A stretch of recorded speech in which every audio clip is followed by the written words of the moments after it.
Oh, perfect.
Ads are lame.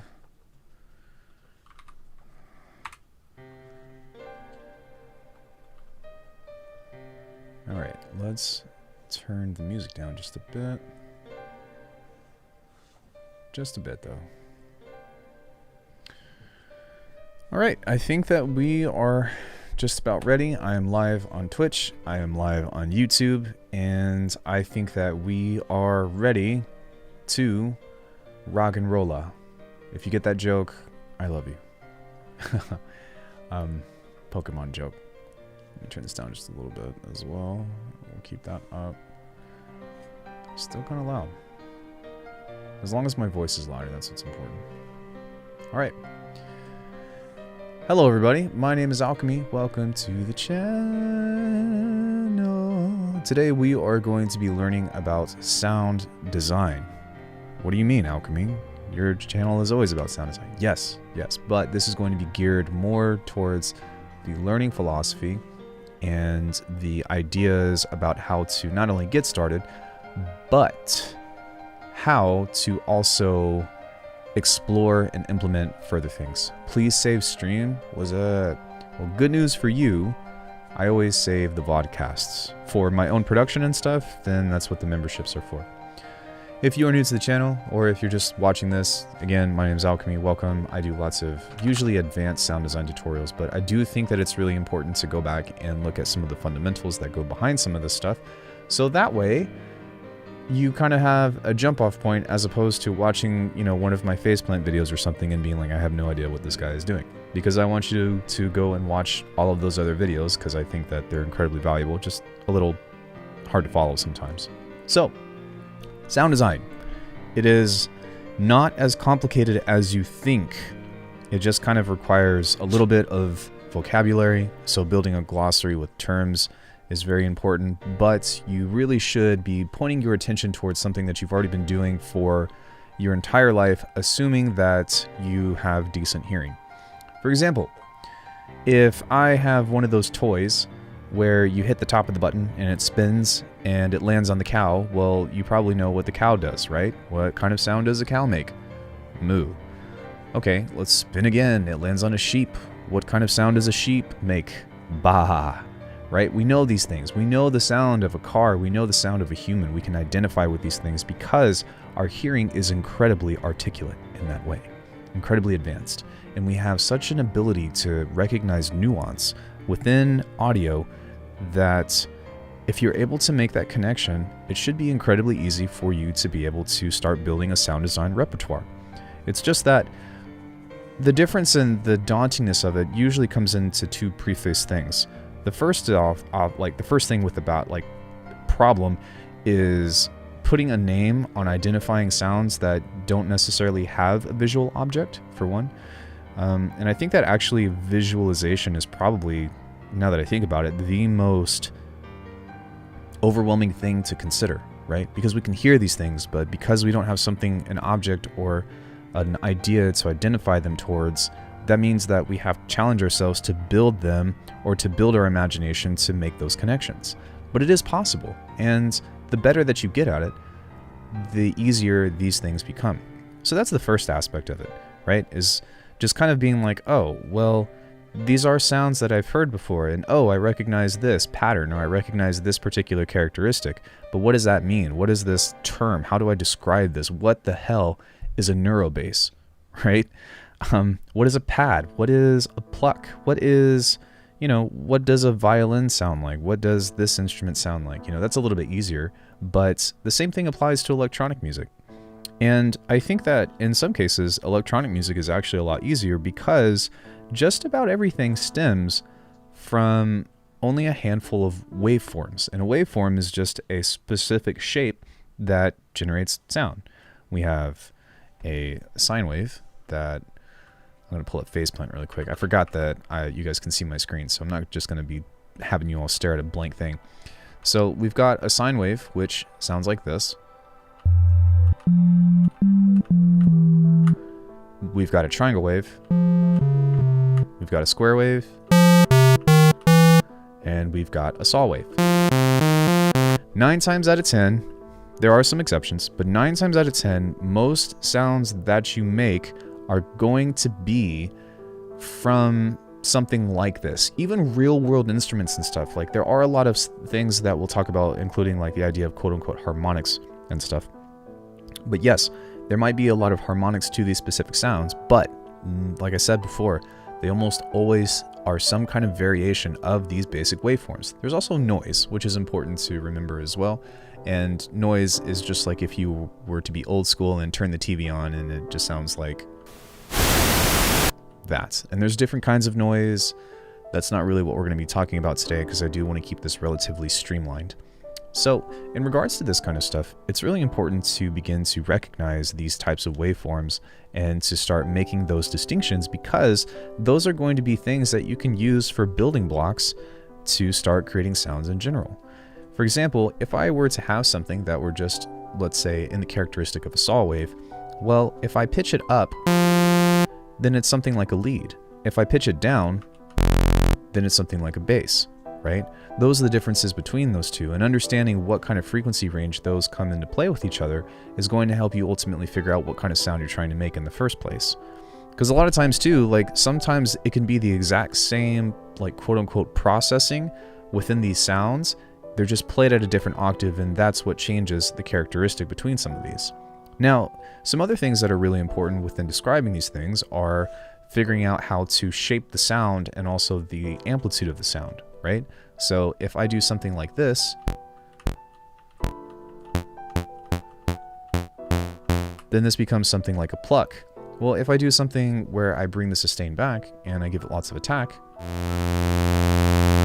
and maybe some release and then maybe play a chord, that's a bad chord, but suddenly we've got ourselves a pad. If I add just a little bit of distortion and pull off the attack and release, something like this, and then maybe do something super simple like add a flanger, I'm actually going to do a chorus with 0 spread, and it's going to be a little bit more dramatic in this way. Now I've got myself some kind of crazy lead, right? And the effects that I just, or like the shaping and stuff that I did right now isn't really particularly important. It's just a matter of recognizing certain things. It's a matter of building a glossary of what effects do what specifically. So a lot of times a starting point, it's not every starting point because there's a bunch of different ways to approach sound, but whenever you're looking at something from a particular digital generative aspect, you usually manipulate a waveform and then you start to do stuff to it that changes it over time to create something that is eventually unique and complex. In this case, this is still very simple. It's just one single saw wave with some distortion and chorus, but you can tell that the chorus has done quite a lot to where it almost sounds like it's being detuned or has multiple unison voices, kind of like this.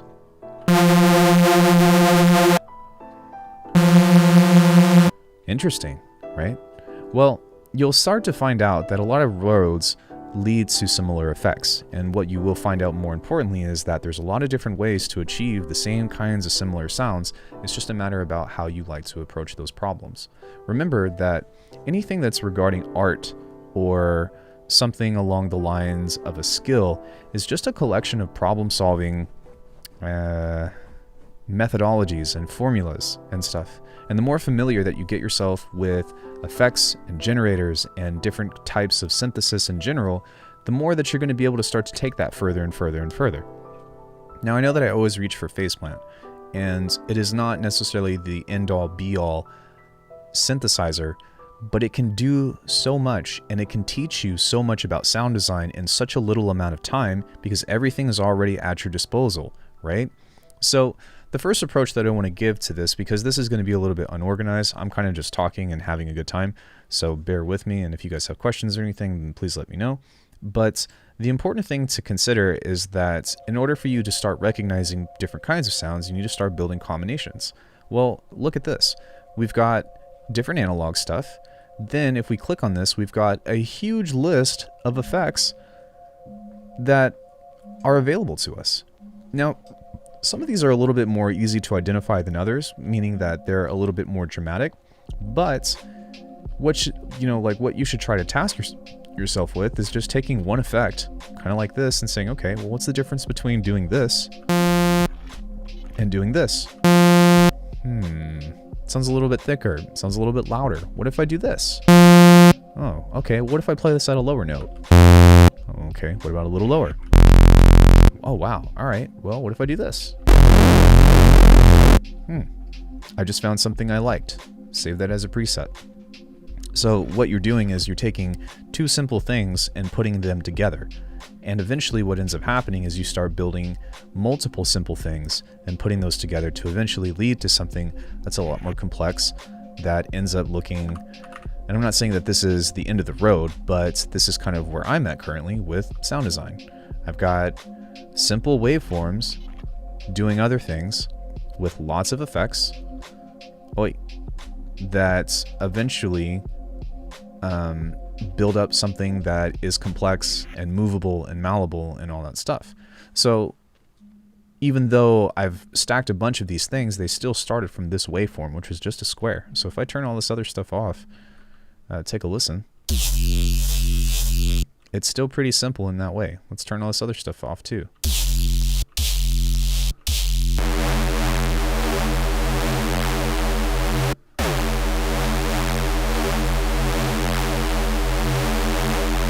It's still just a square wave that's detuned. And once you start turning all this other stuff off, then they're just little things that continue to shape the characteristic of the sound. And that's really all there is to doing sound design in one way or another. Now, that's not to say that that's the only way that you can synthesize something, but in general, sound design is just a formula. I really think that if you can think about sound design in terms of formulas, then this is going to really kickstart everything that you really want to do, because at the end of the day, it's just a combination of something. You add things, you take some things away, or you move them and change them over time, but everything that you want to do is just a combination away. And eventually you end up getting into more experimental things by starting with the basic waveform, kind of like this, and then adding some effects to it over time that make those more dramatic changes.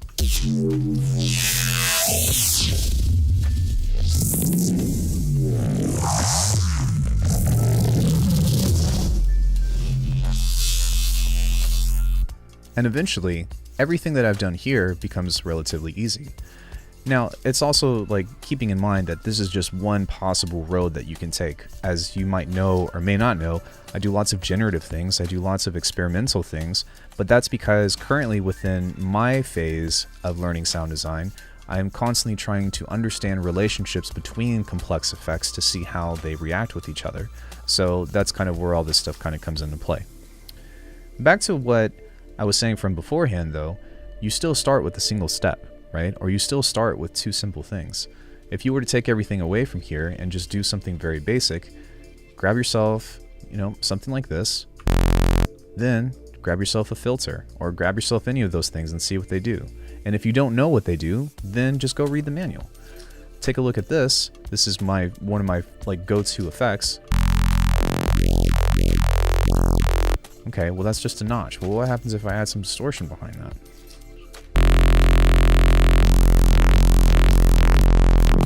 Okay, that's pretty cool. Now we can add some unison.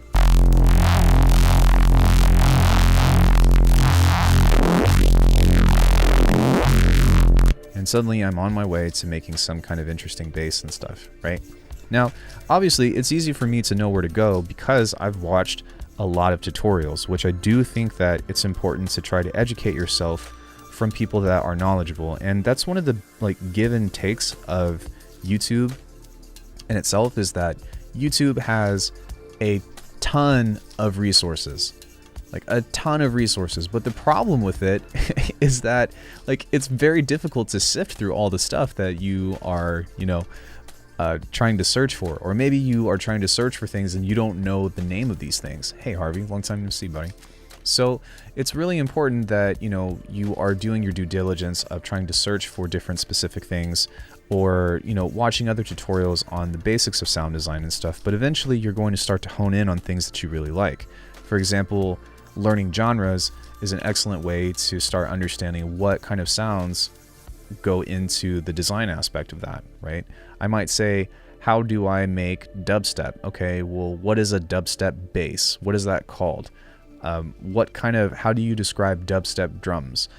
It's kind of, being a little bit intuitive in the sense of trying to ask questions, open-ended questions rather, that go into defining specific things. Because I think that if you just go the whole academic way, and you're just like, oh, well, this is a filter and this is what it does circuit-wise and all that stuff. Like, it's definitely a good way to learn about what something does in means of like on paper, but you still need to apply those things. You still need to practice doing those things and seeing how they have some kind of relationship in general. So in essence, right, there's a bunch of different effects, but 9 times out of 10, I say that a lot, that's just a made up percentage, but a lot of times they kind of fall into just a few specific categories. You either have something that deals with harmonics and frequency, or you have something that deals with stereo aspect of those. And once you understand how they can affect each other, well, there's also volume, right? So volume, stereo, and harmonics. Am I missing something else? I don't think so.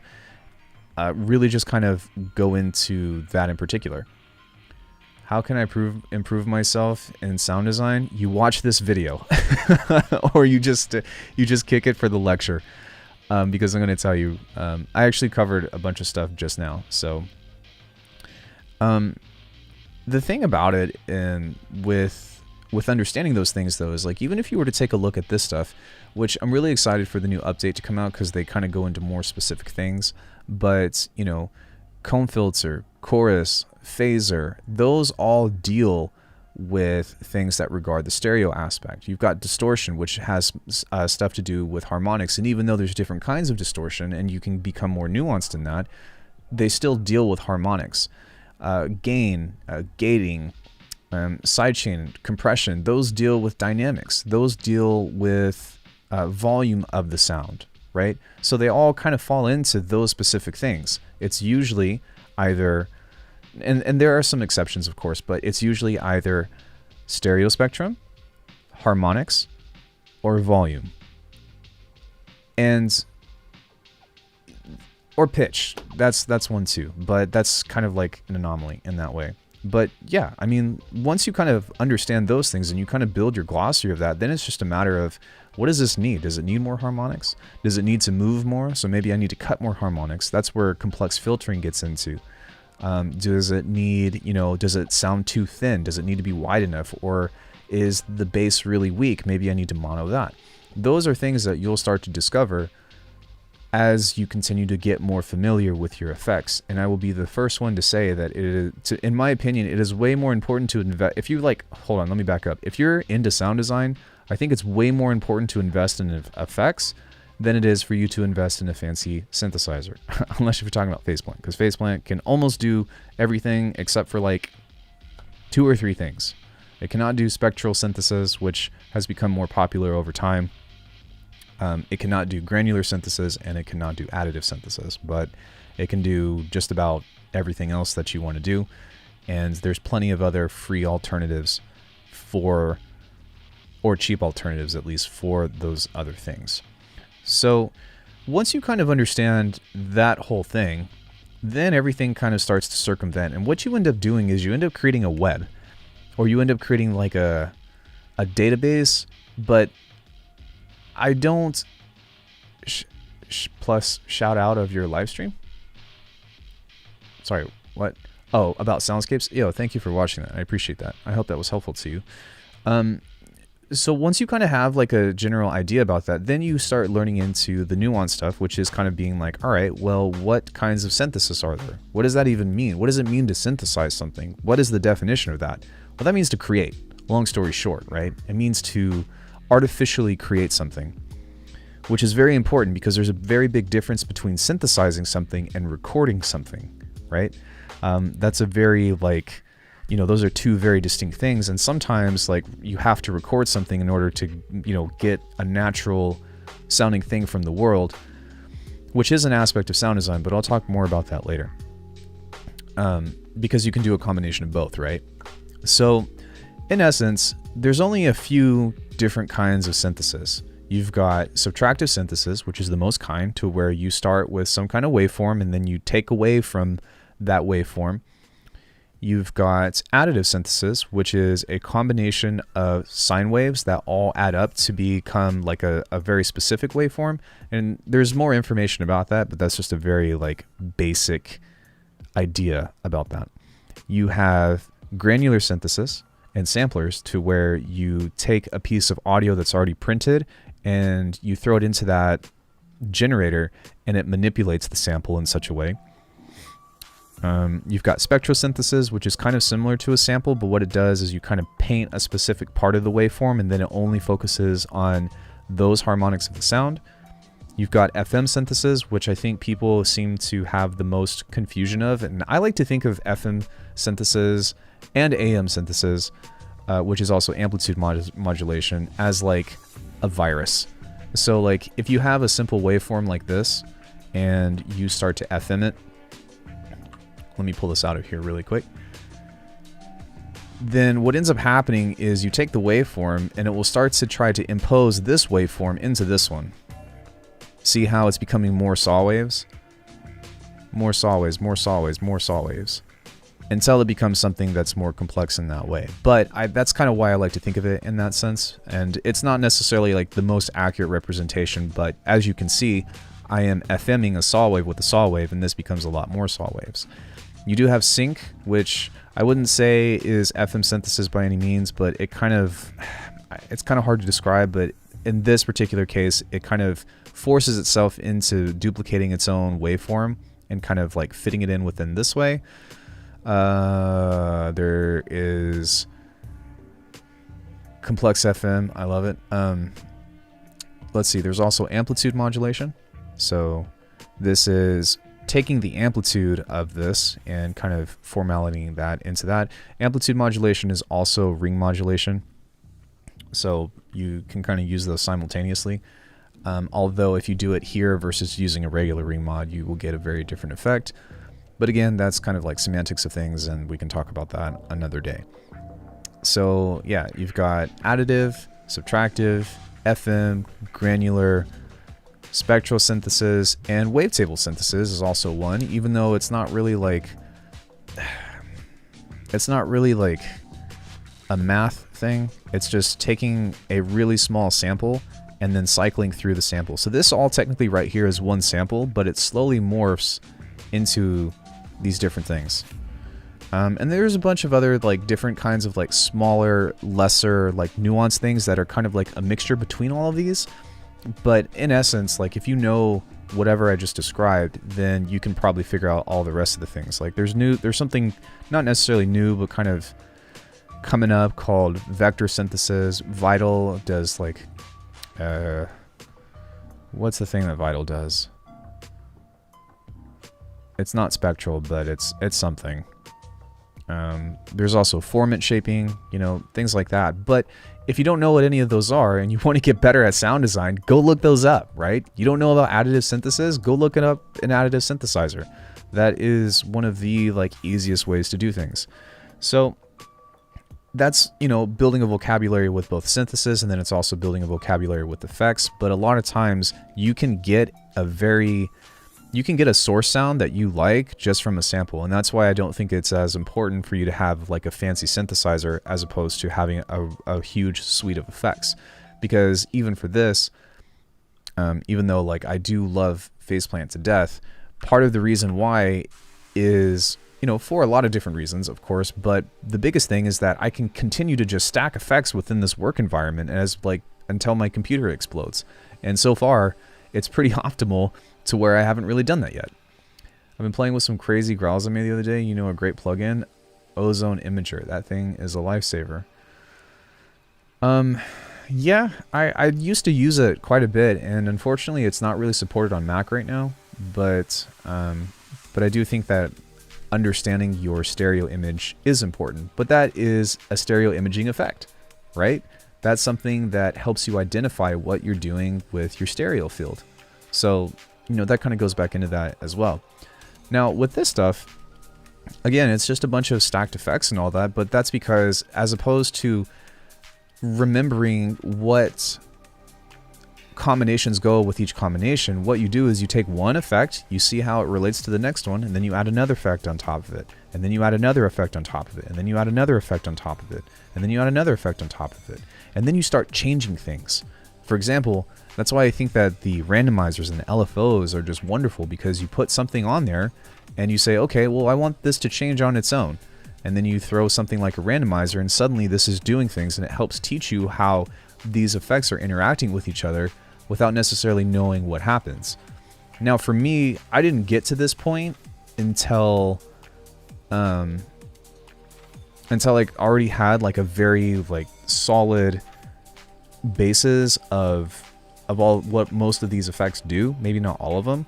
But for you, it's great to just explore in that way, but also explore with intent, right? It's not just, I'm going to do the same thing every time and see if it changes anything, but it's more of just being aware and building awareness and remembering certain combinations that work. It is very important that you save your racks if you think that you do something cool, but it's also really important to understand that there is a big difference between contextual sound design and conceptual sound design. So there's a time and place to explore something and just see and discover, and then there's a whole different idea about actually contextualizing it in means that fits within a song. I will say though, and I've said this before, that if you do mixing in your music, you are essentially sound designing. You are designing like all of the sounds in particular, maybe on a more subtle way, but you're designing them to fit together well with each other. But what is it that you're controlling? What is it that you're doing? And how can you do that to help contextualize what you're doing? But how can you take those to the next level and use them more conceptually in an experimental means? Those are the kinds of things that you want to be asking yourself if you're kind of already within this field of doing sound design in general. Alk, have you ever resampled between effects being added? Yes. And I have... last week we talked about our Vodcast, or last week's Vodcast was specifically about resampling. So you can pretty much dive into that and we can talk about all that. So I'm not really going to talk about resampling today just because I already have an hour and a half over that we covered last week. This is a little bit more of like the beginner steps, right? To which, yes, you're absolutely right. You definitely can bounce everything to a point and resample that and then try different stems and different versions and stuff. But at the same time, what you're trying to do, the whole synopsis of these things, at least my philosophy towards that I've gained to like, this is me talking to myself who didn't know anything about sound design, is rather than trying to recreate other people's patches, rather than trying to say, how do I sound like Noisia or how do I sound like Cohen sound? Go back and start from something simple. And it's good to know or to have an idea about what you're looking for. But for now, if you're getting into sound design and stuff, really just start messing with stuff in this way. And if you have a DAW, you're already like, the sky's already the limit, right? And don't be afraid to continue to stack things and abuse them aggressively. Don't be afraid to try like 5 different things. The best advice that I can give you whenever you are learning sound design is to play Goldilocks. Put a limiter at the end of your channel. That's also like one of the most important things that I could tell you, is to put a limiter at the end of your channel so that way you don't blow your ears out. But see what it is to go too far. See what it is to not do enough. And eventually what will happen is you will stumble upon things that will start to become happy accidents. But it's important for you to document those, and it's important for you to take mental notes of being like, okay, well, this is how this created a relationship with this. This is how you explore in a way that is healthy, but also helps you start to figure out how to get closer towards things that you like. And nobody told me this whenever I was learning sound design. And actually, like, my experience with sound design was the first thing that I did with trying to figure stuff out was I would look at a massive patch. And I read the manual for massive, and I still had no idea what the hell I was looking at, because it was a visual overstimulation. It was visually overwhelming. And I was like, what the flip am I doing? And then I started looking up like how to 7 lions bass, and then I just tried to follow the patch because I had no idea what I was doing. And I'm not saying that that's wrong, but it led me to so many roadblocks that I could have easily avoided. And not only that, but I ended up spending a ton of money on plugins that I didn't need to. Oh man, I have spent so much money on plugins, guys. And I've been lucky enough to be in a position now, especially with the YouTube channel, that I can use that as a platform to not only try to educate you guys on new software, but also use that as a means to collaborate with others that are making new software, in hopes that, you know, I give them a valuable service in communicating information and being informative of a product, right? Faceplant is an example of that. I reached out to those guys. They trusted my channel, and hopefully I have done good by them. But they, you know, offered me an NFR license, and I said, hey, I'm going to learn your guys' plugin, and I'm going to teach people about it. And now this is pretty much the only thing that I use.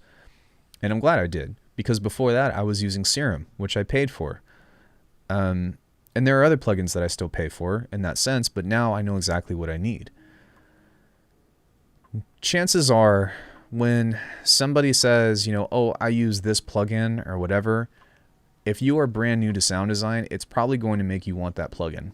You're probably going to be like, oh, well, he gets this out of this plugin, so I'm going to buy that plugin and I'm going to get the same result.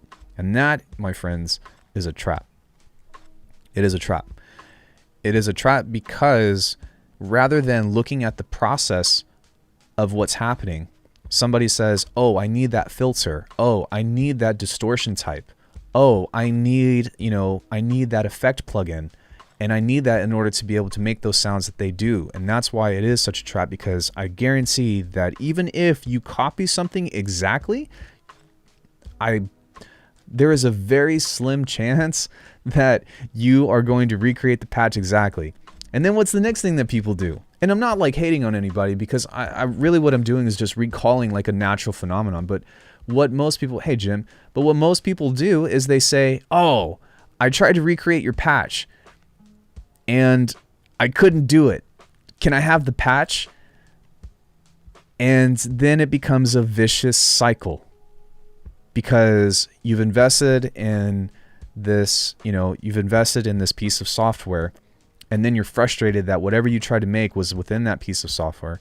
And then what ended up happening was you couldn't recreate it, but you wanted that person's thing. And so now you're trying to take a shortcut. And I know this because I've been there. I've been there many times where I was trying to recreate a Cohen sound bass, or I was trying to sound like Noisy, and I liked whatever the person was doing on YouTube. And I was shortchanging myself because I was like, man, I really want to sound like these guys, but it's nowhere close, and I want to use it in a song or whatever. And then I get frustrated, and then it's like, ah, dude, but you are shooting yourself in the foot in that sense, because you just totally threw out all the information that was thrown at you, and the only thing that you looked at was the result. And therefore, you learned nothing. Hi, Yoku. Welcome to the channel. That is what I'm warning you about. That is what my YouTube channel is about. is about telling you not how to copy a sound. It's about how to show you how to give you a thought process and teach you how to think, not what to think or what to copy, because that is useless information. Now, there are definitely use cases for when patches can be helpful, but you want to come at it with a healthy mindset. If I were to give out this preset for free to some of you guys, or to all of you, which I do actually have some, if you guys have Faceplant and you go to the Gratis 2021, Kilohearts was really kind to actually let me submit some of my patches to them, and they have stuff like this. Hey Ocelot, what's going on? So you definitely can take one of these. Let me find it. Here we go. Broken Factory, and you can start breaking down, you know, these presets about how I made stuff like this.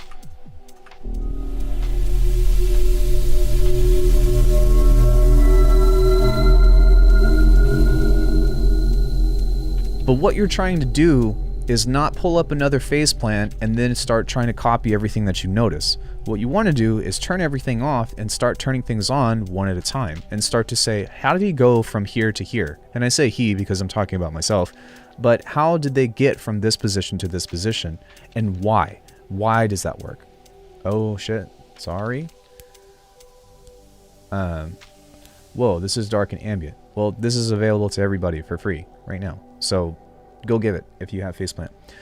But what I'm trying to tell you is that whenever you are copying presets, you don't just want to copy the preset and see if you can copy it and be adequate about it, because that doesn't teach you sound design, that teaches you how to copy. And that's not what you should be looking for. It should be trying to understand these formulas, or understand a piece of the formula, and see what you can take away from it. We say something in in the martial arts and stuff that I teach, is that you're not coming to learn Jeet Kune Do, you're coming to learn from Jeet Kune Do. It's not the technique that you're learning that you're trying to give something out of, because that's the difference between doing and being. It's saying, I'm going to try this on somebody. What did I learn? Where we get this? Off kilohearts.com. That's what I'm saying, right? You're doing a drill. You're not just doing the drill to do the drill, but what are you trying to get from the drill? And that's what you should be trying to be mindful of. Maybe you are trying to put a beat together, but you're not trying to put a beat together to be successful. You're trying to put it together to see where your shortcomings are. You're doing it with intent, and that changes the way that you learn. Whenever you do something with intent, even if it is the idea of exploring, that helps you take more away, because you're building awareness in that sense. Good man, I'm here because I'm stoked about producing again. Good. I'm glad that you're here. So, in essence, what I would say for sound design is, if you know nothing about sound design, get your hands on a synthesizer. Start messing around. That would be step one. Just see how you can create different relationships of sound, all that stuff. I wouldn't even worry about trying to look up tutorials and stuff. We'll talk about that in just a second, but don't even worry about tutorials and stuff. Just make sounds. Just see what a knob does. What does this button do, right? BDD in Dexter's Laboratory. Sometimes you're going to run into roadblocks. And then once you kind of have a familiar way around that stuff, then what you want to do is read the manual. Because if you read the manual with any context whatsoever, it's not going to make any sense to you. For example, if you read a book about the ocean, but you've never been to the ocean, like, you've still never been to the ocean. And let's say, and actually, let's pretend that the ocean has no pictures, or the book about the ocean has no pictures. Can sample flipping qualify as sound design? Absolutely. Yeah, I talked about that earlier. I was talking about recording and, for one, sample manipulation, but also recording, mixing, all that stuff too. So yes, absolutely. But yeah, if you read a book that has no pictures about the ocean, like, yeah, you might know a bunch of facts or whatever, but that doesn't, you don't know anything about the ocean, because you've never been. You've never seen it. You've never heard it. You've never seen the waves. Or sorry, you've never heard the waves. You've never seen the blue or the green, you know, because that's kind of the way our planet is going now. But that's a whole different conversation. That you have to have an application aspect to it. You have to explore in that way. And so it's really important for you to not be afraid to explore. And sometimes what can also be really helpful is pulling the synthesizer up and pulling the manual right next to it and being like, oh, okay, I'm reading this. Now let's try this. All right, well, what does semi and cent do? I don't know. Let's find out. Hold on, let me go to something new because this still isn't going to make any sense. But what does semi do? Oh, okay. Well, now I know that it's telling me that that has to do with pitch. And now that I've recognized that anytime I see semi, that word, if I were to pull up a completely different synthesizer or something, I would know that aspect of that synthesizer. And really, the whole thing about learning synths in general is just the aspect of like, oh, I recognize this feature from another synth. So like really everything that I know stems from Massive. Massive was the first synth that I learned. Followed by, let me see here. Okay, so I got Massive, then I got Silent One, and then I got Alckemy, and then I got Zebra, and then I got Absinthe. That's not true. I got Serum after that. Did I already say that? And then I got the Complete Control series.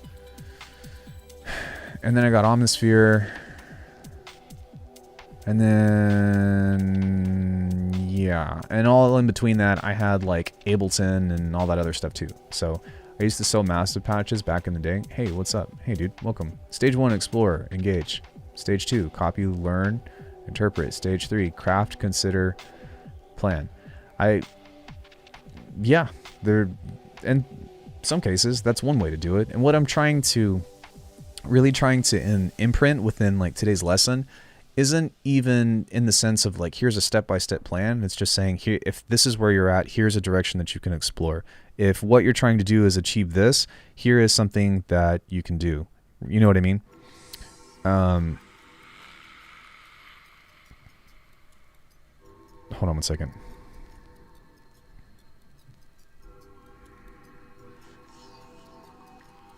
So, yeah, it's really like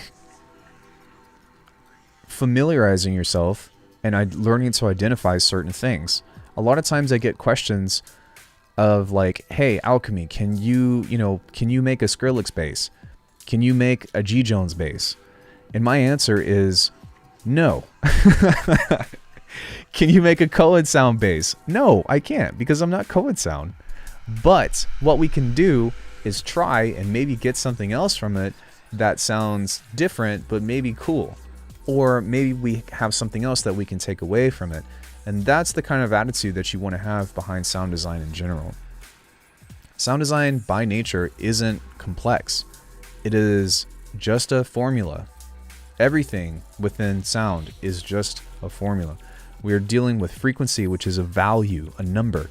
We're dealing with numbers, essentially, and while the things that translate to our ears are very pleasing or harsh or complex or whatever in that sense, it all comes down to, in essence, some calculation of numbers. It is all math. I can make a Yoku bass. Exactly, I can make an Alckemy bass, right? But I might not be able to make the same Alckemy bass just because, the next time I do it might not be exactly the same. But what can you learn from that? What can you learn from trying? What can you take from that? Do you use the sample packs from Bitwig like they're drums or instruments? Yes, but almost never vanilla. Like I'll usually do something to them. And so that leads up to another really good point, is that like once you get a certain familiarity between like general sound design, and let's say you're trying to improve, right? Let's say like, oh, I know how to make pads, I know how to make bass, I know how to make drums. Well, then what you want to start to do is start really trying to dig deep and being like, what makes this person's stuff the way that it is?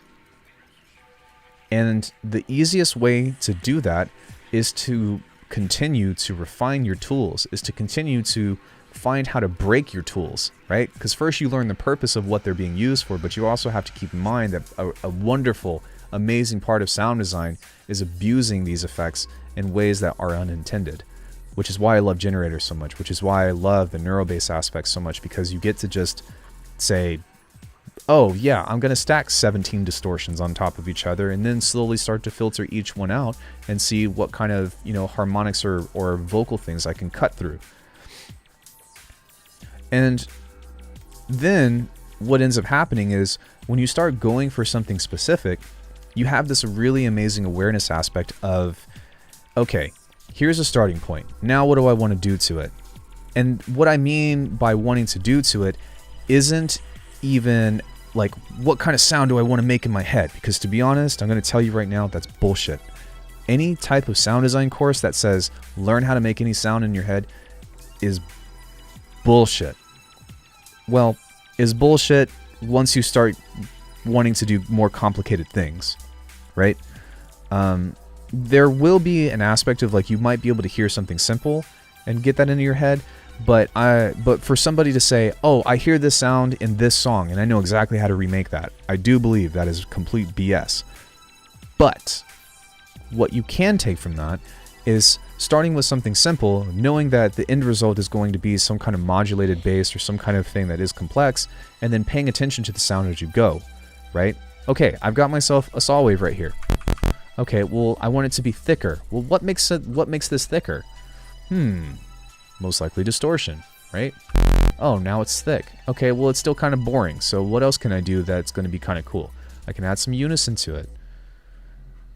Okay, well, that's kind of cool, but I want it to move faster. All right, well, let's detune this a bit.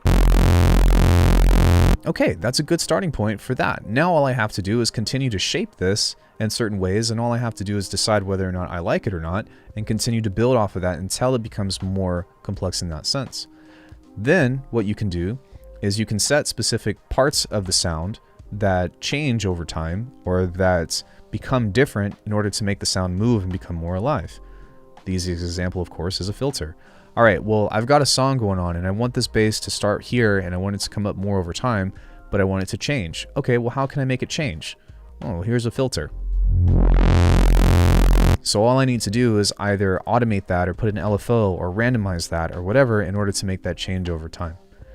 Those are the kinds of things that you become more aware of. And maybe you get to this point and then you're like, oh man, this is really cool, but it still doesn't sound exactly how I want it to be. It doesn't sound like it's full enough.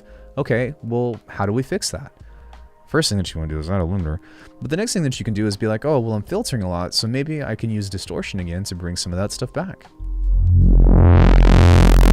Wow, that's really big right there, but it's really focused on the mids. Okay, well, maybe I can kind of clean that stuff up by adding something like a notch filter right here in the middle. But here's the thing. How did I know to do this? How did I get to this point? How did I figure out that I know that this is what I want to do? That I know that this is the right answer? The only way that you're going to be able to figure this stuff out is to put the time in, is to put the practice in, is to start understanding what you like and what you don't like about music, is to study music in that way. That is one of the best ways.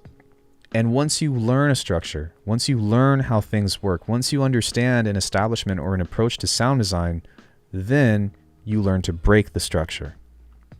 That's with every single skill set that you learn. At least that's my philosophy towards it. You learn the rules to learn how to break the rules. And then that teaches you a new direction of exploration. And then you end up creating a new structure. Skill set. I remember watching a video by Extra Credits, a channel about game design, about playing like a designer. I realized I could take those ideas and apply them to any art form. Listen like a producer. Exactly. The same thing applies to movement, right? If you're a dancer, there are certain particular movements that you will do in dance that are very reminiscent to other types of movement and anything else. In sports, in martial arts, in acrobatics, gymnastics, in yoga, in, playing. So what can you take from that? That's exactly what I was talking about from before. What essences of those things can you take in order to be able to apply to other things? For example, maybe you spend all the time, this is really stupid and really bare bones basic, but maybe you took the time to learn how a filter works and distortion and all that stuff, and then you're like, oh, well, I want to do something different now. Well, I can take the same idea and then just do this. Instant gratification. Well, what does this sound like now? I just made myself a new bass patch just by making one single change to the entire thing. On one end, that can seem overwhelming, right? Because one simple decision within making sound design can change an entire, the entire timbre of something, or it can be as subtle as you want it to be. But on the other end, most of the time to discover something sometimes brand new or something that you've never heard, you're only one change away. You are always only one single change away from discovery. You're only one decision. That's it. And that's why sound design and art in general is beautiful, because all art works like that. It might not be the right answer, but it is a place to explore. And once you take a possibility and you use that as a framework to try to stem and create different variations of new possibilities, then you're always learning. That is how everything works in regards to learning art. Like, this is, guys, like, this is the secret. And it's kind of beautiful in that way. And again, I'm not saying like what I'm trying to give to you guys as far as information is, gospel or anything. But at the same time, this is a way to cultivate imagination. It's a way to cultivate variety. And it's a way to come at things that are new with a healthy mindset. Start from a moment. And once you have that moment, create different variations of it. Or remember that moment and do something beginning from the start. But either way, we're using it as a means of what's called a reference point. And once you have reference points, you can make that as simple or as complex as you want it to be. As you become more familiar with more effects, your reference point might be going from something like this to something that might already have, a head start on something like this. Maybe I don't even need to listen to this anymore. And, I mean, I don't, because I've done this so many times, but instead of my reference point being from absolute nothing, usually what I do is start from something like this, maybe something here, whatever, it doesn't matter, and maybe it's got, some other things added to it. And it can be, as complex or as simple as it wants to be. But look, this is 1, 2, 3, 4, 5 steps ahead now as my reference point, as if I were to just start from that basic waveform. Maybe your reference point becomes something as complicated as this. And I can tell you that I do this too, because the reference point doesn't matter. It's just a place that I choose to start from. But it can be something as complex as this stuff. But instead of focusing on what's in here now, I focus on what's outside of it. And maybe I end up doing something similar to where I use another reference point and put two of them together. Sorry, maybe not that one, but maybe something like this, where everything is moving now, right? So now I figured out how to make something that is complex simple by saving the patch. And now I'm putting two simple things put together in order to create something new to see how it sounds. So you're always building blocks, or you're always breaking things down. It is the process of adding and subtracting and formalizing things in order to understand sound design as a whole. Does that make sense to you all? I hope so. But that is essentially how I make sounds now. That is essentially my approach to how I try to discover new things. The biggest piece, or like the biggest thing that I've been focusing on music as of late, is not really even making cool sounds anymore. It's more of, how do I go and start to correct all of the experiments that I've made? How do I use that in a means that can become tangible by some of today's standards? And a lot of that stuff is still sound design, because that goes into what? Mixing, right? How do I mix this stuff? How do I make this sound full? Or how do I take this from something to something conceptual to something contextual?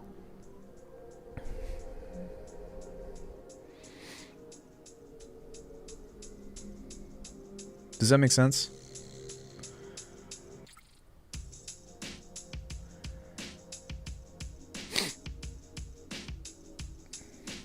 So, like, really, it's super fun in that sense. And I never get bored with sound design anymore. I never get bored making a new neuro generator patch from Faceplant. And I would say that this and soundscapes are probably, actually, it's three things right now. I make soundscapes, I make drums, and I make basses and generators that are usually all within the same preset. But you know what? This stuff covers just about all of my sound design needs that I make for a tune. There might be something specific, like I might actually want like a cello or something that is supposed to be recorded, but if I can understand how to create super complex things like this, then when I go back and do more simple things that might need a subtle change, it's going to be so much easier for me to go back to. Or maybe I want to take that cello, which I did on the last tune that I was working on, which I will actually pull up now. But maybe, you know, I want to start with the cello and then make the cello more complex, or make the cello change over time. Those are the kinds of things that that is why it's so cool to see how sound design snowballs. It's just a matter of maintaining awareness and being like, oh, I can take this idea, and instead of applying it to a bass, I can apply it to a pad. I can do all that neural processing or whatever and use it on a kick drum and see what happens then. And then you start to mix and match formulaic aspects, right? You start to say, hey, I did this on this one sound. Well, I wonder what happens if I apply this to another sound, but within like the same type of thing. And then you start to create more variations. And again, that goes back to that same idea that I was just talking about, which is reference points, right? So on this stuff, you can see here that there are a bunch of actual, what's it called? Like complete things, which are all like contact stuff or whatever. But this thing right here was just a cello, and I did a couple of things to it that made it sound a little bit different. But the only thing that I really did was I EQ'd it and I pitched it, I bounced it out again. But this little thing right here is actually just a cello that wasn't quite fitting in the way that I wanted it to be. So that's, you know, something super simple. All of this stuff up here is just different variations of, what was this? I don't even remember. I think it was just a pad or something, and I added some reverb and some super delay.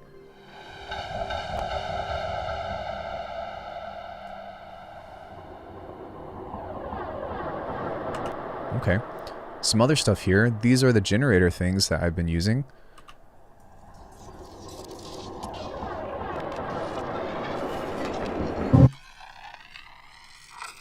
And then these are some of the bass things that I've been using. But you can see here that like all this stuff is bounced out to audio, but the actual processing chains at the end of the day are relatively simple. They don't have, you know, super stacks on stacks on stacks on stacks anymore, because you start to figure out that you don't have to go as far, or you know exactly how to get there, and you start from that reference point that I was talking about, and then you just make subtle, smaller changes to it. What is this?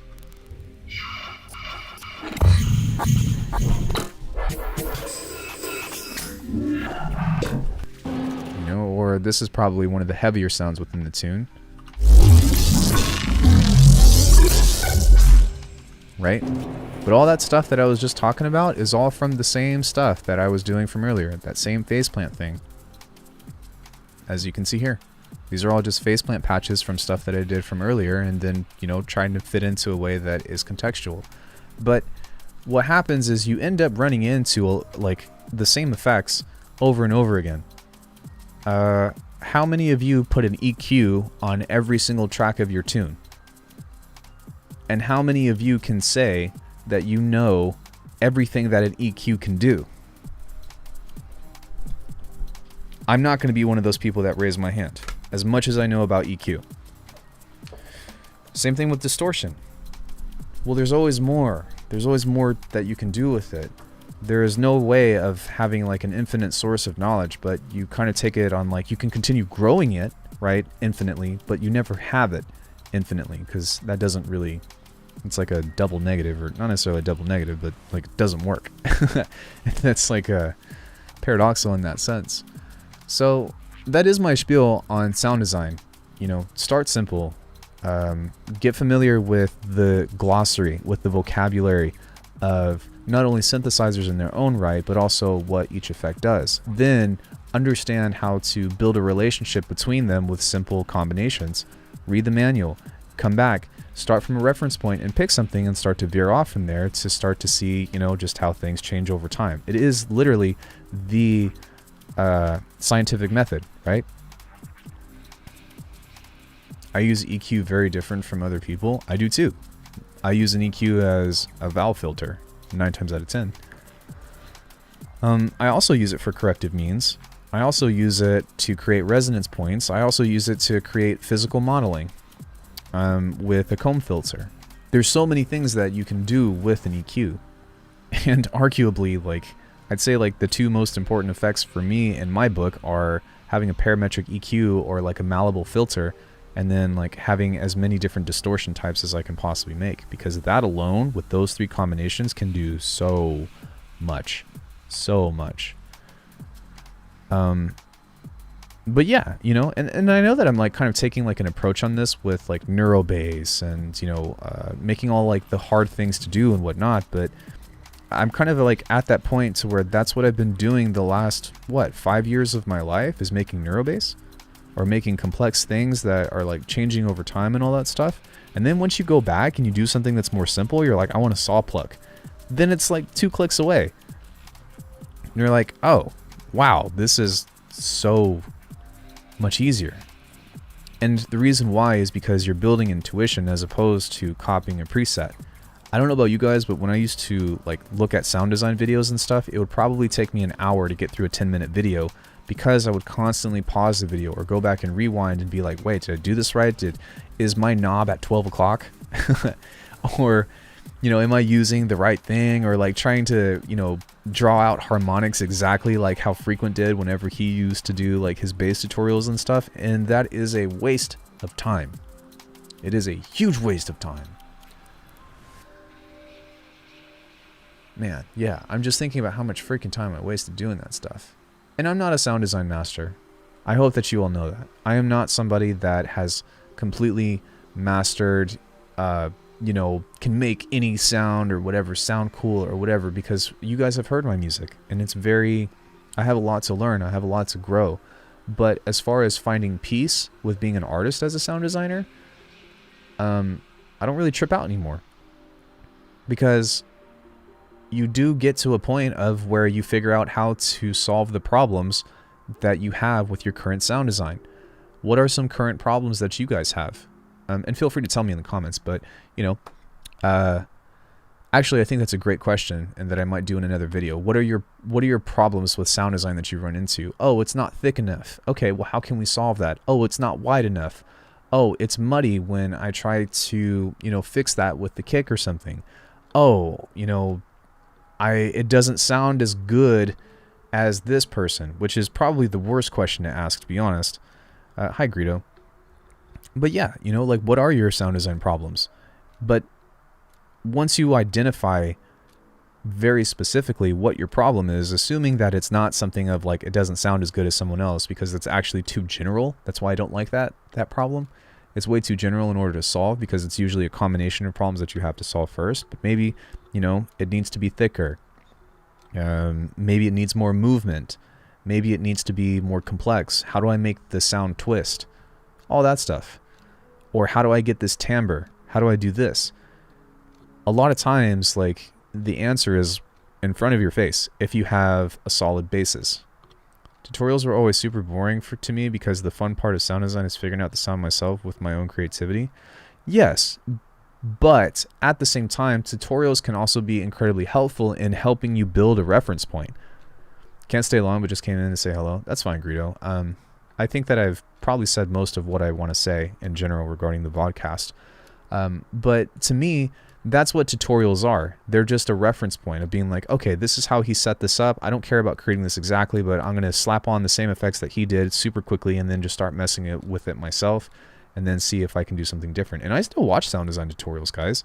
A lot of times I watch sound design tutorials from channels that are smaller than mine, but that doesn't mean that they're any less valuable. I still watch Hakubo because I like his mindset. I still watch Garen because he does Bitwig stuff, and I try to see if he's doing something different. This isn't really fair to say that it's smaller than mine, because Polarity has had a channel way longer than I have, and his expertise on certain things like the grid are just like incredibly extensive. But I'll watch his stuff because I'll be like, how did he get here? And I don't care about the knobs, and I don't care about the end result. I'm more concerned about what his thinking was, or what his process was of going into it in the first place. And once you understand the process of something, then the details start to matter less and less. And that and that is like really the best advice I can give you all if you want to get better at sound design, is don't copy. Stop copying. You can, you know, you definitely can, like, quote unquote copy, but you can get so much more out of just taking the gist of something and then letting go and creating as much variation as you can. And it's not going to be the sound that you want, but if you can accept that, then you have so many other things that you will find along the way. And that's what you want.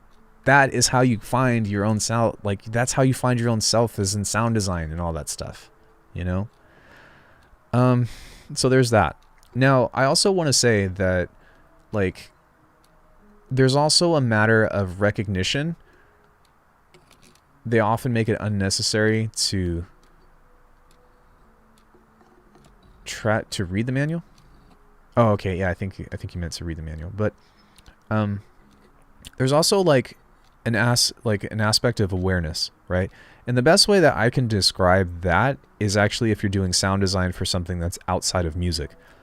Like if you're doing sound design for games, or you're doing sound design for what's it called? Like if you're doing sound design for videos or for movies or something, right? Because a lot of times whenever you're doing stuff like that, there's usually a very literal aspect to it. You're not just making a cool little, you know, sub bass or something. You're actually putting something in a physical world and seeing how those sounds interact with the environment that it's placed in. Will this be saved? I can't watch now. Yes, but only if you like the video and comment on it. No, I'm kidding. But, you know, so instead of, you know, making a cool neurobass or something, like maybe you're creating an explosion that is a building. Okay, well, like, you have to be aware of that. Where is the building located? Is it on a mountain? Is it in a city? Is it a small building, right? What's the outside environment like that like? Are you around trees? Are there animals around? What is the building made of? You know, what is the debris going to sound like? What is the explosion going to sound like? What is, you know, is it going to set car alarms off? Is it going to, you know, have some kind of specific impact? Whenever you are lighting something on fire, what's being lit on fire? Are you burning something that's wood? Are you burning clothes on fire? Like, they all have these little nuances and stuff that it becomes less about sound design and more understanding like what to layer, right?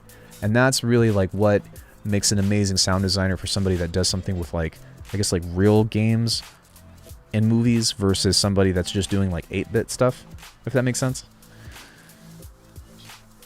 And for someone that's not naturally technically skilled like myself, tuts are often an absolute must. Yeah, I love tutorials.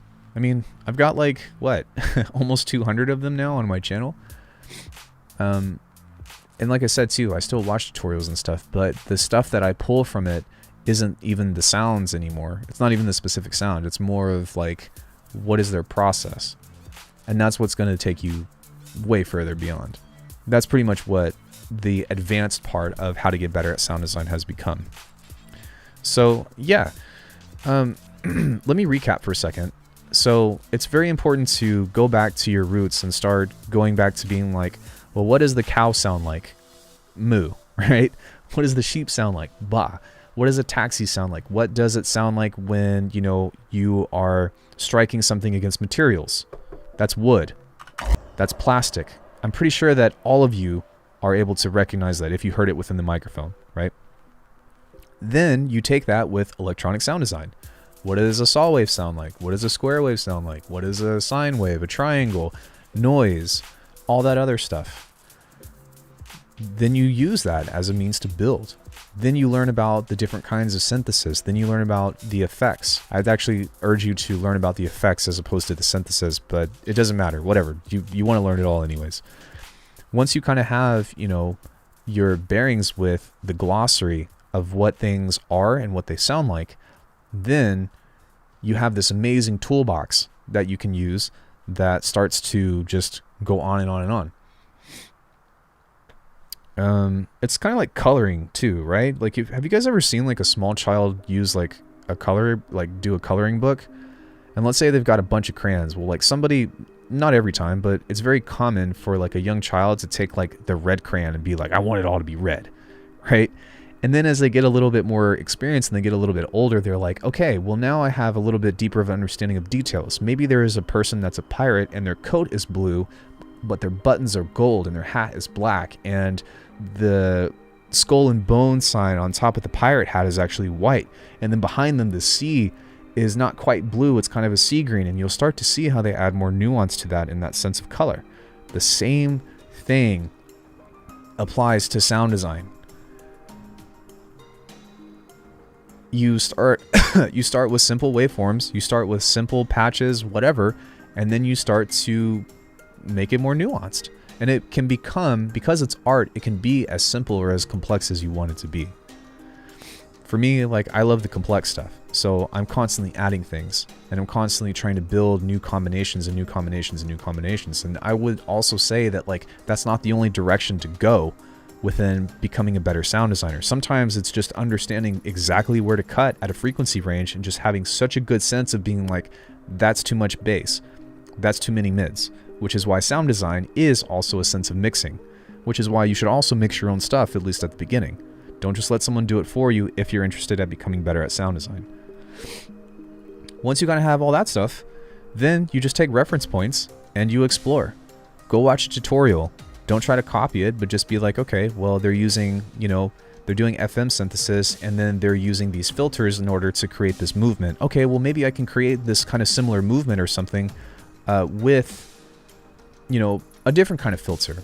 Or maybe I can use that same filter, but I can have a different kind of curve, a different kind of multi-stage envelope, a randomizer, a different LFO shape, whatever. But you're making it yours.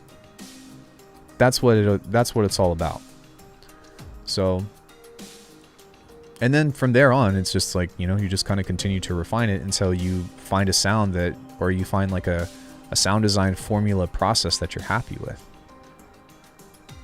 And then I guess like the last part of that would be, again, going back into the contextualization aspect of it, of being like, okay, well, now that I understand that, now what is my style of how I correct these sounds, right? Maybe you do that with compression at the end. Maybe you do that with clipping and limiting, and you understand those sound design tools of, multi-band dynamics, and maybe you use that as a corrective means, and you get back into that traditional use case for those effects. But all that ever does for you is just gives you a deeper perspective about how to take a tool or a few tools and get the most out of them. Because like even for like Ableton suite of effects, even for Bitwig suite of effects, FL especially, whatever you have, like there is so much stuff that you can do with just 2 or 3 effects. Also, you can go in multiple directions. You can make some pop one day and a neurobass the next. You don't need to choose a style. Yeah, I think that like when you're first learning, you generally do choose a style though, right? Like you generally are trying to reach towards something, because it's not like you learn about it in a day and then you're like, you know what I mean? And then you're like, oh, I got it. At least that doesn't happen with me. So a lot of times you have like your fundamental like characteristic of what you like, and then you take that once you understand that and you start to apply it to other things. But I definitely think that like people have a natural affinity towards something that is more specific, and then they start to branch out, if that makes sense.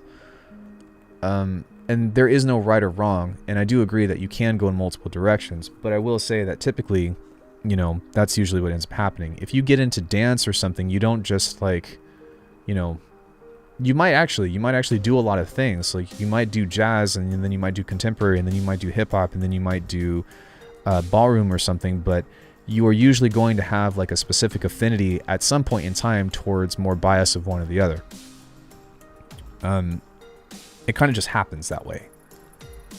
And we like things for a reason, and that's totally fine. And I'm not saying that's going to shoehorn you into one, but if you do have that awareness coming in, then you can say, well, hey, how do I apply more of this into this? And then that can actually become in your benefit. How do I make neuro pop? Or how do I take pop and introduce that into neuro? Okay, well, what characteristics go into pop? And now we're talking about genres and stuff, but what's a big characteristic of pop? Oh, usually a 4-chord progression. Okay, well, maybe I can make a neuro song with a 4-chord progression, and suddenly I'm making neuro pop, and now I add a light kick, and then I try to mix in some nice, easy sounds, and then you do sound design towards that in itself. But you still kind of break that back, right? You still kind of break those down into components, and that's why it's important to start from having things broken down in order to build something complex, as opposed to going complex or trying things that are just super complex and then having to backtrack. True, I started with D&B for the first 6 years or so. Yeah, and now I think from when we talked about on Discord and stuff, you're doing something very different, and that's totally fine. But you're still most likely using a DMB mindset towards sound design and then changing that. For example, if I were a piano player, whenever I think about music, I would think about it in terms of piano, because that's what I do, that's what I am, that's what I be. If I were a drummer, I would think about creating music via drums first, or guitar, or whatever, because that is the way that I problem solve. If you're a martial artist and you do karate, you usually think about doing really hard-hitting, like final blow strikes to vital areas. If you do jiu-jitsu, you problem solve with grappling. If you do Muay Thai, you do it with elbows and knees. Does that mean that you can't do other stuff? Of course not. But that's where your base is. That's where your home is. That's where you've cultivated your essence. And the same thing applies to any kind of art form that you do. Even for some people, even painting. When you're learning a new, let's just say learning a new type of expression, maybe I'm a painter and I'm learning sound design. Well, maybe, a chorus reminds me of pastel. And then maybe red, the color red reminds me of a bass. And then you get into stuff like, synesthesia or whatever, and not everybody has that, but it's just one example, right? Maybe a fouette in savate reminds you of the beginning point of a pirouette in dance. It's a similar movement. Well, depending on which way you turn and which way you do it, but you know what I mean? But there's still things that you borrow from other pieces of expression or other languages that you've learned. Oh, here's a great example. You're trying to learn a new language and you try to do a direct translation from something in English to another language. Like, how many of us have tried to do that? How do you say this word in Japanese? Well, and then you get like some people that are native towards that language and they're like, well, it doesn't quite work that way. But we still do that. We learn, like, I'm not going to say everything, but like something that is so important to understand is that we almost try to build knowledge, like at a certain point, everything off of references. We try to reference something else to relate to something else. That is just how most of our minds are built. And that's not a bad thing. But understanding that about our cognizance and understanding of that about how we cultivate knowledge is what we're trying to do, is make sense by borrowing on either our own experience or borrowing from someone else's experience or concept or so. And then trying to read between the lines about what makes them different. It is the same thing that you do in second grade of building a Venn diagram. How is it compared? How does it contrast? And where does it meet in the middle? It's the same thing. Except nobody ever tells you that in school. Nobody ever tells you that, like, here's the secret. Right? So, yeah, that is my philosophy towards, I guess, learning anything. But in this case, geared towards sound design specifically. Does anybody have any questions about any of the stuff that I covered today?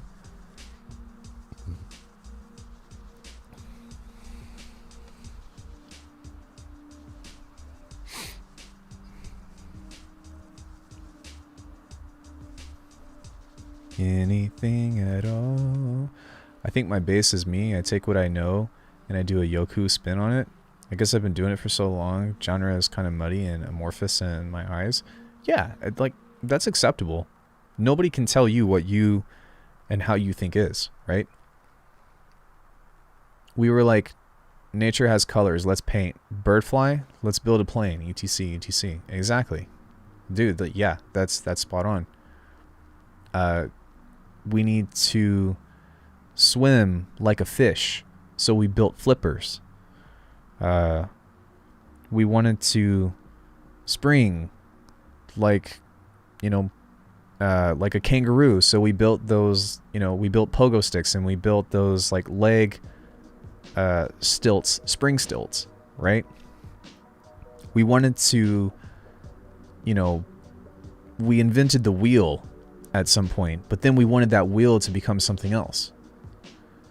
Every alien in every movie is based off of some kind of reptile. Dragons, dinos, most fantasy or ideas are based or inspired by something. Yeah, and like some people can say that like oh, because of that, nothing is original, but that's not the mindset that I would want to try to project. I would say that it's more so of like the way that we learn and explore and come up with ideas is that we try to relate it to something else and then change it. It's not the only way, but it is a very common way that almost every single, like, I guess, normal functioning person does things. Everything is a remix. Yeah. So, you know, that's pretty much my approach to that. And whether or not you agree with it is totally fine. And it's like, I'm actually always open to different ideas and different approaches to things. And I know that, like, the way that I learn things are, like, very different than academic. It's a very, like, free form, like, I guess, idea about things. But at the same time, it is a path. It is a possibility. It is just something that, again, you can use this specifically as a guide, as a reference, in case if you get stuck down the line, or in case if you're just getting into sound design. And this is a tangible means of, like, here is a path so that you can see the road ahead of you. I don't think about genres at all when I start creating. Sometimes what I make has a name and sometimes it doesn't. I don't concern myself with it anymore. I don't either. But what I do with sound design is I've got specific sound design characteristics that I've come to like that I keep recreating because that's what is me, right? And maybe that's what Yoku was saying too. Maybe there's specific sounds that person likes that they usually end up making, and then whatever comes out of it isn't based on genre, but it's just based off of what best fits that context.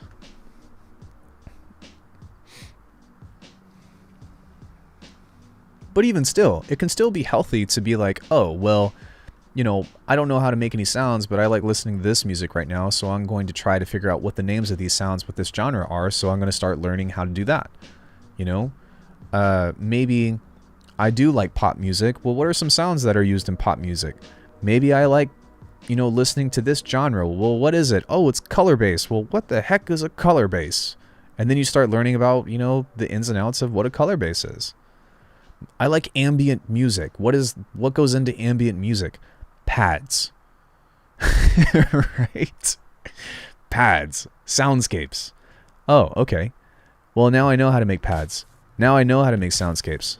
Now how do I apply that to something else? Don't be afraid when people say you're too much out of the box. Yeah. I mean, I'm not going to point anybody out on Discord and stuff, but I recently posted something and they were like, it's terrible. This is the worst thing that I've ever heard in a month or whatever. And I didn't take that personally, but at the same time, that's good for me because I know that even though that might not be what exactly I'm looking for, I know that it's different. I know that it's not what someone is expecting. And so that keeps me, for one, humble of not expecting everything I put out to be golden, but also being like, oh, okay, so this is different. This is something that is a variation. Me and Hypotech were just talking about this. By being creatively stubborn, new genres get bored. Creatively stubborn? What do you mean by creatively stubborn?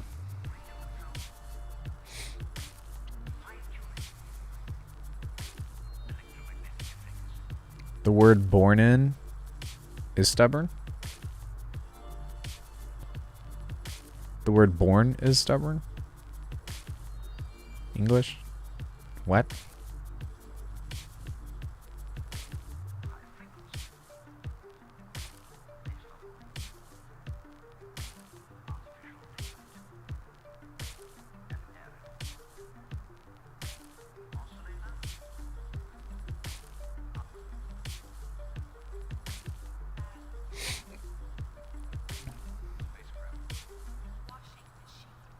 Sorry, I am just waiting on Greedo to respond.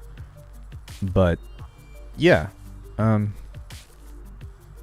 guess at the end of the day, like, no matter what I say, it's really important that you find out your path for you. And again, I've said this before, but everything that I say is like, the word born is in stubborn. Oh, okay, gotcha. Now I know what you're saying. So yeah, everything that I've said is completely subjective. I have experience in...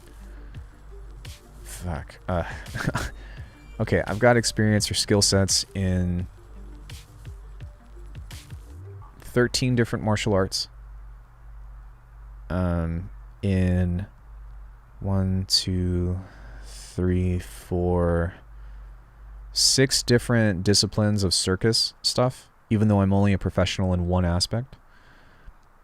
And in regards to music and production, whatever skill sets that go into that, of being a music producer or beat maker or musician, all that stuff, playing instruments or making a song, whatever, all still has the same outlook. I've used this same outlook to cultivate every single skill that I have learned that is a creative expression. Now, does that mean that it's universal? Absolutely not. But I am definitely relaying something that has worked for me, to which I hope works for you. It does require you to think outside of the box, because I know that everything that I talked about today is like 100% conceptual. It's nothing that was like, here's how you make a sound. But that's because I'm trying to give you all the pre-frame about how to approach sound design, as opposed to, here's how you make this sound. And in fact, I'm almost anti that. If you start by trying to emulate a sound, you might stifle your creativity. I think it's better to explore a synth and sample when you find something you like. The person who invented Colorbase didn't YouTube it. Like, let's say someone tells you that your melody is cheesy, but you love it, then maybe stubborn enough to follow your vision. Yeah. Who cares about the box? You can try to fit everything in it like a puzzle, or you can also forget about it. Either way, you do what's fun. Bagua is a good one for philosophy. Yeah. And I'm not saying that like I made all this stuff up either, right? If the Mozart movie is accurate, they told him too much notes Mozart, but he was like, fuck that, stubborn. I agree with that. Yeah, and there are no rules. And like, also, the box can be as big or as small as you want it to be, right? It's up to you. Maybe you want a little tiny box and you've got like only 2 specific parameters that you want it to be. Maybe you want it to be big and you've got all of these things that you want to incorporate to the point that it's very intricate, right? Maybe there's a different kind of architecture to the box, but that is why it's important for you to learn how to think, as opposed to what to think or what box you need to create. And that's why I think that it is so difficult to institutionalize stuff like this, especially for sound design or, you know, or music in general or anything artistic, because there are so many paths to get to where you should be. And it's important to always honor that, because that's what makes art art, right? Which notes should I take out? So yeah, that's pretty much my thoughts and philosophies towards how to learn, specifically today, sound design, but really how to learn anything. And understanding that there is no right and wrong. And sometimes that can be frustrating, but at the same time, it's like, who's going to tell you otherwise? And who is that person to tell you otherwise?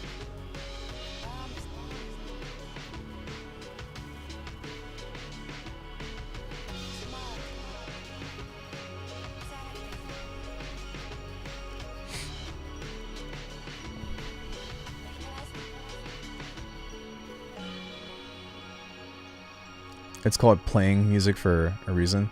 Thanks for reminding me, LOL. That's what Mozart said, indeed. Wait, he said what? What note should I take out? I don't think I've seen that movie. So, yeah, though. I think that's going to be all for me for this particular lecture, or discussion thing. If anybody has any final questions, then you're more than welcome to shoot them to me, but I don't think that I have anything else to educate on this specific subject. That was a brilliant response from Mozart. Yeah, I hope that everything made sense, and I hope that if anybody is watching this, like as a VOD in the future, has like something to take away from this, right? And for you guys, I appreciate you being here. And if you guys are watching this as a VOD or something, consider supporting the channel or something. But yeah, comments, all that stuff are welcome. Reach out to me if you have any other questions. Join the Discord. Become a member. I don't know, all that other stuff. But yeah, guys, I think that's going to be it for me. I'm going to play some games on Discord. And I will see you all there. Party in the Discord. Bye, everybody.